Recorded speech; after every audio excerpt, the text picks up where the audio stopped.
All right, we are recording. Again, welcome to the Make It Club, Make Your Brand Sprint Week 2. First off, the washrooms are located in the safety of your own home, perhaps upstairs or just down the hall. This is a safe space. I don't believe in stupid questions. Please ask away. The chat's the best place to do that, or you can raise your hand. We are recording, so hello if you are watching on the replay. And there is one key handout for this course, which is the Canva brand kit. When we get to the Make It portion of the course, I will make sure that each and every one of you has access to that. So we're in week 2. Arguably one of the most challenging weeks in the course. I won't lie. This isn't going to be super easy this week. Last week we went over an intro to branding and got our feet wet in Canva a little bit. Today, we are going to be talking about brand colors, and this is the entirety of the 6-week course and what it looks like. So this week, I'm going to give a little presentation, 20 minutes or so, about brand colors. I'm going to talk to you about brand psychology, color psychology, and talk about color harmony, that kind of thing. Then I'm going to give you some in-class working time for you to make your brand palette. I do have something a little new to this cohort. I do have some AI help. So if you want to use this GPT to help you pick your brand colors, you can. I'll explain more when we get there.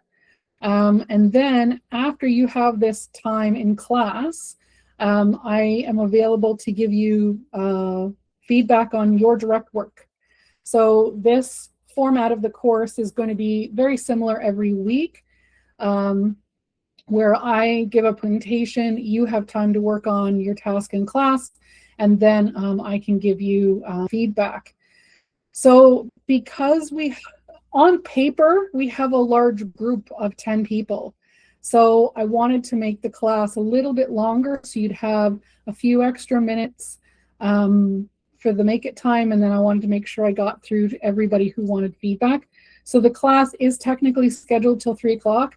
Depending on how quickly we get through everything, it could end a little earlier.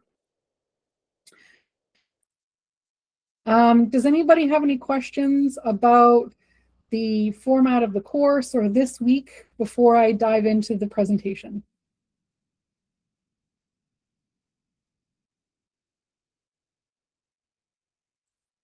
Kim, did I see you come off mute? Do you have a question? I can't hear you, unfortunately.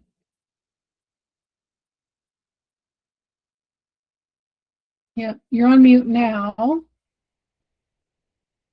You're off mute, but yeah, I can't hear you. No, could you type your question in the chat? Okay. Sometimes Google Meet can be slightly finicky. I don't know why. You can take you can like reload the window. That might help, but you want to ask me later? Okay. Okay. All right. Let's dive into the presentation part. So today, the goal is to pick your brand palette. So if you remember from last week, I explained the 4 essential pieces of branding, which are colors, font, shape, and style. And so today we are going to hone in on color. And there's a 3-step process to coming up with your brand palette. Your brand palette, the goal is 3 to 5, no more than 5 colors that connect with your potential audience. They articulate the feelings that you want to feel. Those 3 to 5 colors look good together and they are usable. So you could use them on top of each other maybe, or they're usable in different situations. So there's a 3-step process to getting your brand colors in order. The first is figuring out your color feeling match. I'm going to talk a little bit more about that in a second. Then color palette harmony. I'm going to show you a really neat tool that you can open up and play with, and it's going to help you figure out how you can get your colors to look good together. And then there's something called a color contrast check. Excuse me.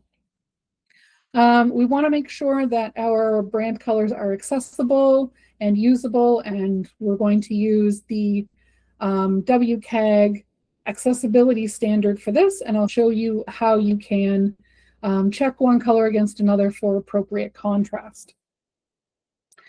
Okay, so the first step, let's talk about color feelings. So color psychology tells us, at least in North America, certain colors mean certain things. You know, red can mean stop sign, attention. Yellow can mean like safety or, you know, communication or activity. Blues can mean trustworthiness. Greens can be associated with money or freshness. You get the idea. So choosing colors are more than, oh, these are the colors that I like. It's actually about your customer, like how you want your customers to perceive you. So it depends on the context. So greens can be associated with money, but it can also be associated with like fresh food, depending on the context of your business. The most common mistake is to choose these colors because you like them. We want to choose the colors so that they articulate the feelings that you want people to feel. So here's my logo. So I've got some blues, which is like calming and dependable and trustworthiness. And then I've got an orange, which is this communication. Here's a couple of corporate examples. So PayPal has these two shades of blue. You know, if they handle your money, they really want to be seen as trustworthy and corporate. And Pampers, you know, the teal is calming. It's like they want babies to be calm while wearing their diapers, and the yellow is cheerful, you know, and that really attracts like the parents. This is how they want their babies to feel. Okay, so the next step is about color harmony. So once you decide, okay, you know, I might want some blues or greens or purples or yellows, whatever feelings you want to articulate, you want to build out your palette with some supporting color. So we want those colors to look good together, which means they need to follow some color harmony rules.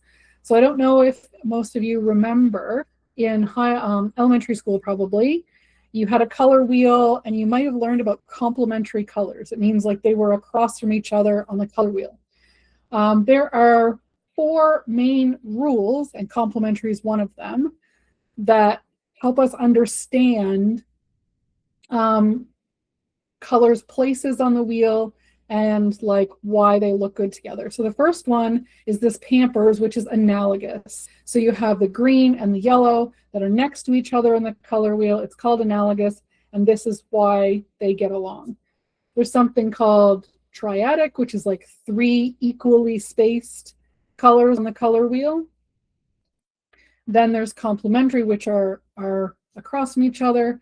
And then there's something called monochromatic, which is shades and tints of the same color.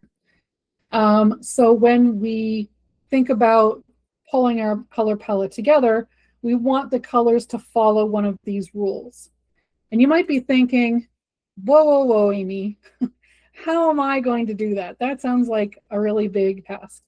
Well, I want to show you a tool that is going to help you do that. And it's called Adobe Color. And I will put the link in the chat for this. So Adobe Color, you see this nice color wheel here, and I'll just delete this extra swatch. You see these 5 bubbles here, they correspond with these 5 colors here at the bottom.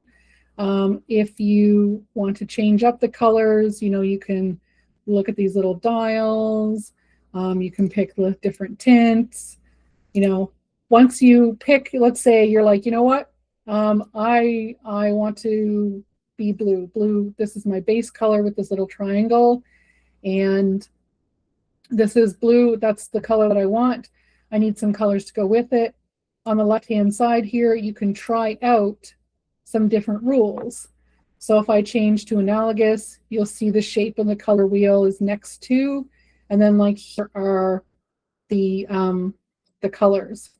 So as you're choosing your colors, I want you to write down this number. So you see at the bottom here, it's called a hex code. I don't know how many of you have worked with hex codes before. If you're designing in Canva or on a website, you might be familiar. So I want you to copy down these codes when you're happy with your color palette. You can try monochrome or triad or complementary, and there's a few others there. So that's how you do that. I want to also point out one other tool that's in Adobe Color. So they're under accessibility tools.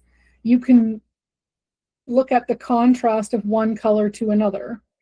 So this text color is this teal, and let's say I want to know, can I put this teal on top of white?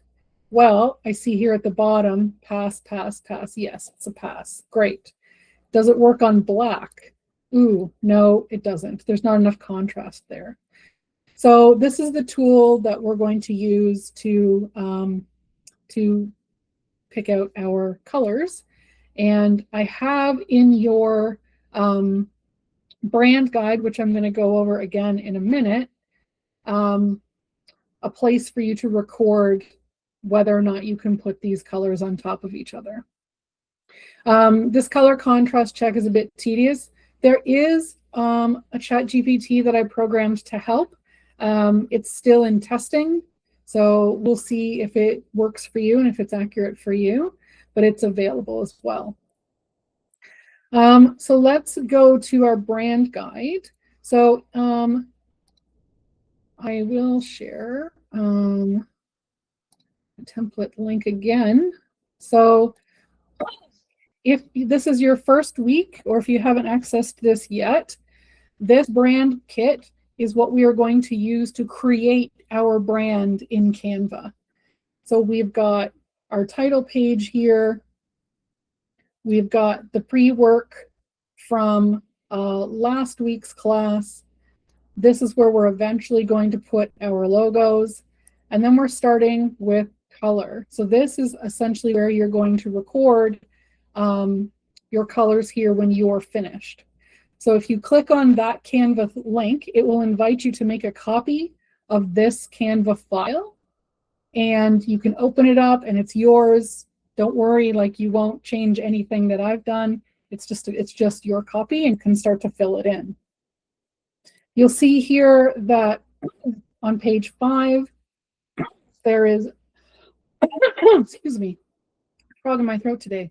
On page 5, you'll see that there's a place where you can start to identify what kind of feelings you want to communicate, and a couple of further reading articles about that. I have some examples of the color harmony, and there's some further reading, and the tools are there about that. I've given you a play page as well. If you want to, I like this green, okay, maybe I like this other green, and you can start putting them there. And then I've given you the color contrast check. And again, there's the GPT to help you once you have your final codes.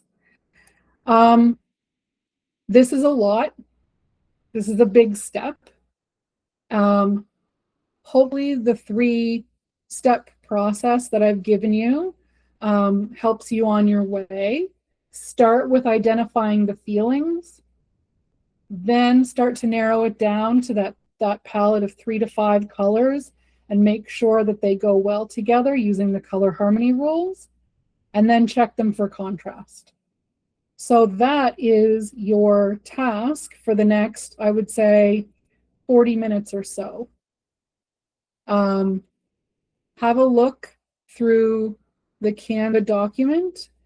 And I'll leave, this is the Adobe Color link. And you'll find links to the GPTs in the Canva file, but I'll put them in the chat.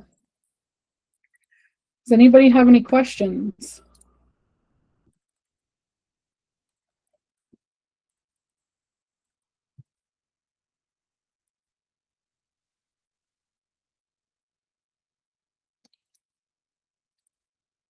Okay, well, this is your time to make it.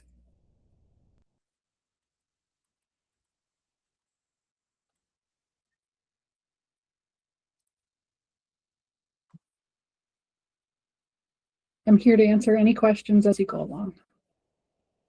And right here is where I will end the recording.